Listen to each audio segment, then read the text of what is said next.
आज मनोविज्ञान की क्लास में हम प्रेरणा व सीखना यानी मोटिवेशन एंड लर्निंग देखेंगे।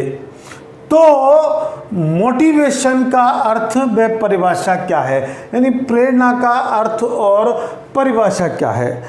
प्रेरणा का शाब्दिक अर्थ होता है किसी भी कार्य को करने का बोध होना। क्या? किसी भी कार्य को करने का आभास होना ही प्रेरणा का शाब्दिक अर्थ होता है। तो प्रेरणा को वास्तव में हम एक उत्तेजना कह सकते हैं कि उत्तेजना ही, एक्साइटमेंट ही प्रेरणा है, मोटिवेशन है। और बिना उत्तेजना के कोई प्रतिक्रिया, कोई रेस्पॉन्स नहीं होता। जैसे कि एक नेता है और वो एक सभा को संबोधित करता है, सभा को संबोधित करता है।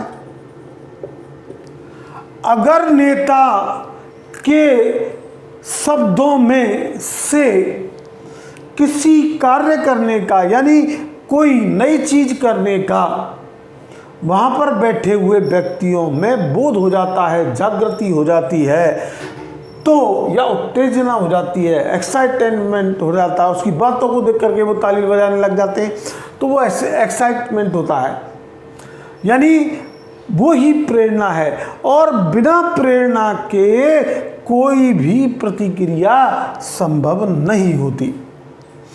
तो मनोवैज्ञानिकों के अर्थ हम बाद में देखेंगे, पहले ये देख लें कि अंग्रेजी में प्रेरणा को मोटिवेशन कहा जाता है। और मोटिवेशन शब्द की उत्पत्ति लैटिन भाषा के मोटम धातु से हुई है, जिसका अर्थ होता है मूव मोटर, यानी गतिशील यंत्र और मोशन, और उसमें गति आ जाए। यानी एक जैसे मान लीजिए बिजली से चलने वाली मोटर है और उसमें जैसे बिजली प्रवाहित की जाएगी तो वो गति कर जाएगी। ठीक इसी प्रकार प्रेरणा भी क्या है, मोटम, जो कुछ शाब्दिक वर्डों से यानी शब्दों से, कुछ शाब्दिक शब्दों से व्यक्ति को उसमें जागृति यानी मोशन लाया जा सकता है। तो वैज्ञानिकों का अर्थ में प्रेरणा वास्तव में आंतरिक उत्तेजना होती है, हमारा इंटरनली एक्साइटमेंट होता है, जो व्यवहार पर आधारित होता है कि किस प्रकार का व्यवहार हम दैनिक दिनचर्या में या सामाजिक, हमारे पारिवारिक दिनचर्या में या हमारे सामाजिक दिनचर्या में करते हैं। अगर आपके व्यवहार का मोटिवेट हो जाए यानी कि उसमें गति आ जाए, आंतरिक रूप से उसमें गति जागृत कर दी जाए, तो वास्तव में फिर मोटिवेशन उस व्यक्ति का हो जाता है। अर्थात प्रेरणा वह आंतरिक शक्ति है जो व्यक्ति को कार्य करने के लिए प्रेरित कर देती है, उत्तेजित कर देती है, और ये अदृश्य होती है, अमूर्त होती है, अदृश्य शक्ति होती है, अमूर्त शक्ति होती है, जिसका केवल अनुमान लगाया जा सकता है। इसे दृश्य या नग्न आंखों से देखा नहीं जा सकता।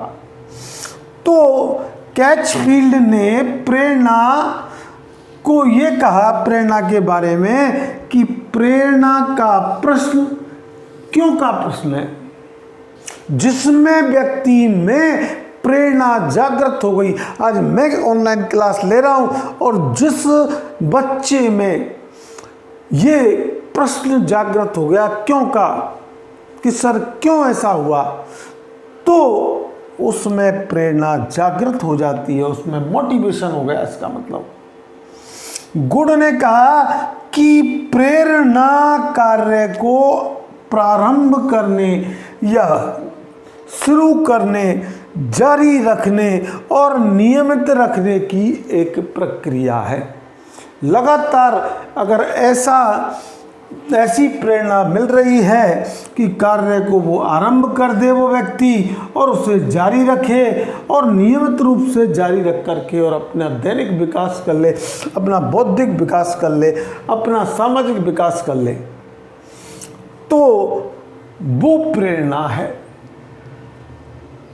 ब्लेयर और जॉन ने कहा कि प्रेरणा एक प्रक्रिया है, प्रेरणा एक प्रोसेस है जिसमें सीखने वाले की, जिसमें लर्निंग करने वाले की इंटरनली पावर्स यानी आंतरिक शक्तियां या उसकी रिक्वायरमेंट यानी कि आवश्यकताएं उसके वातावरण में विभिन्न लक्ष्यों को, जिस वातावरण में वो रह रहा है उनमें विभिन्न लक्ष्यों की ओर उसे प्राप्त करने के लिए उसे दिशाशील कर देती हैं यानी निर्देशित कर देती हैं, तो वो प्रेरणा कहलाता है।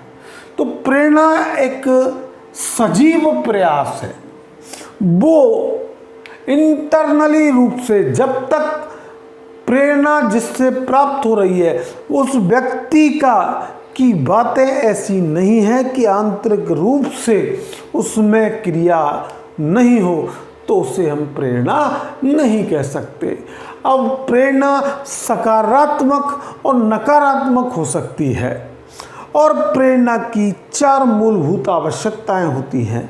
तो आज का वीडियो हमें आपको कैसा लगा, ये ज़्यादा से ज़्यादा लाइक करके, शेयर करके और जो हमारे चैनल पर नए हैं वो चैनल को सब्सक्राइब करके बताएं।